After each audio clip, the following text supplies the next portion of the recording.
Seringnya kan kalau kita belajar sejarah sains, ceritanya itu kayak loncat.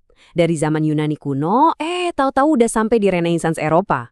Tapi gimana kalau ternyata ada satu babak super penting yang sering banget kelewat di antaranya? Sebuah era keemasan yang ternyata jadi fondasi buat hampir semua penemuan modern yang kita pakai sekarang. Nah, hari ini kita bakal bongkar akar-akar tersembunyi itu. Oke, kita mulai dari pertanyaan paling dasar. Kalau kita ngomongin metode ilmiah, observasi, eksperimen, pembuktian, pasti yang kepikiran itu ilmuwan-ilmuwan Eropa zaman pencerahan kan? Tapi gimana kalau saya bilang, akarnya itu ternyata jauh lebih tua dan datang dari tempat yang mungkin nggak Anda duga? Jawabannya ini, wah, bisa jadi bakal mengubah cara pandang Anda soal sejarah. Jauh sebelum nama-nama kayak Galileo atau Newton jadi bintang, ternyata ada sebuah revolusi pemikiran yang diam-diam tapi dahsyat banget yang mengubah total cara manusia mencari tahu tentang dunia.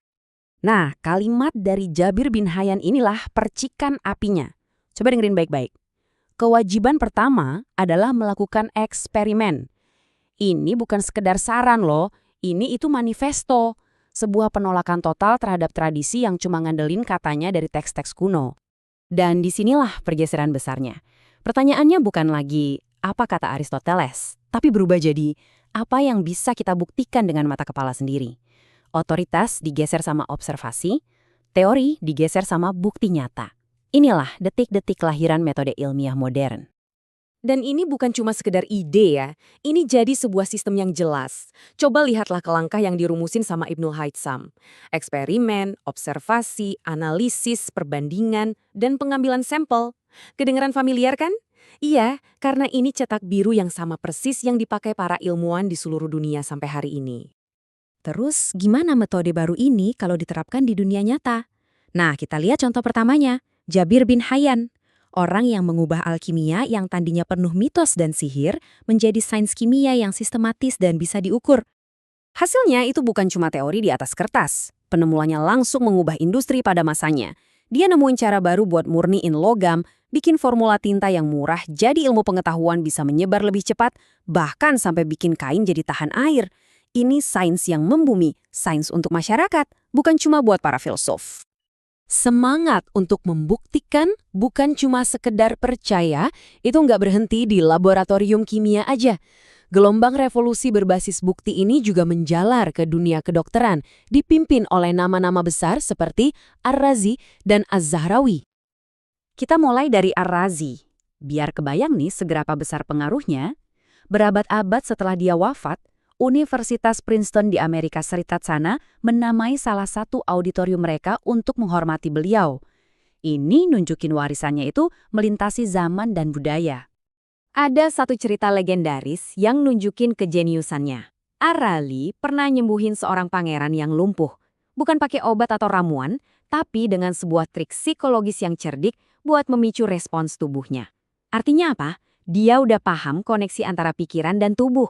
Sebuah konsep yang baru ngetren lagi di zaman kita sekarang. Kalau Ar-Razi itu jagonya diagnosis, nah di ruang operasi kita ketemu sama Az-Zahrawi. Dia ini bukan cuma dokter biasa, dia adalah bapak ilmu bedah modern. Ensiklopedia yang dia tulis itu jadi buku wajib buat para ahli bedah di seluruh Eropa selama, bayangin, 500 tahun. Coba deh lihat inovasi-inovasinya. Prosedur bedah tulang punggung, puluhan alat bedah presisi yang dia desain sendiri, sampai ide brilian bikin jendela di gips supaya luka di dalamnya bisa tetap dirawat. Ini adalah detail-detail yang secara harfiah menyelamatkan nyawa, dan banyak banget yang masih jadi dasar praktik bedah modern. Oke, dari menyembuhkan tubuh, sekarang kita beralih ke cara kita memahami dunia itu sendiri.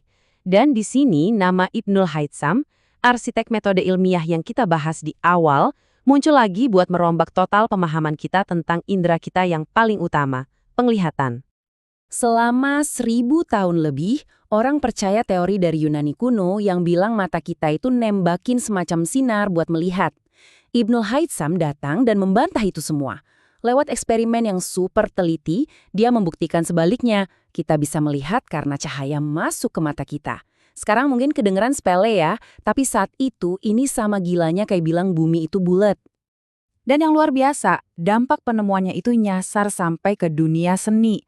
Pemahaman dia tentang cara kerja cahaya dan mata ternyata memicu revolusi dalam seni lukis. Konsep perspektif, yang bikin lukisan zaman Renaissance kelihatan hidup dan punya kedalaman, itu lahir langsung dari prinsip-prinsip optik yang dia temukan. Bahkan jejaknya itu sampai ke saku celana Anda sekarang.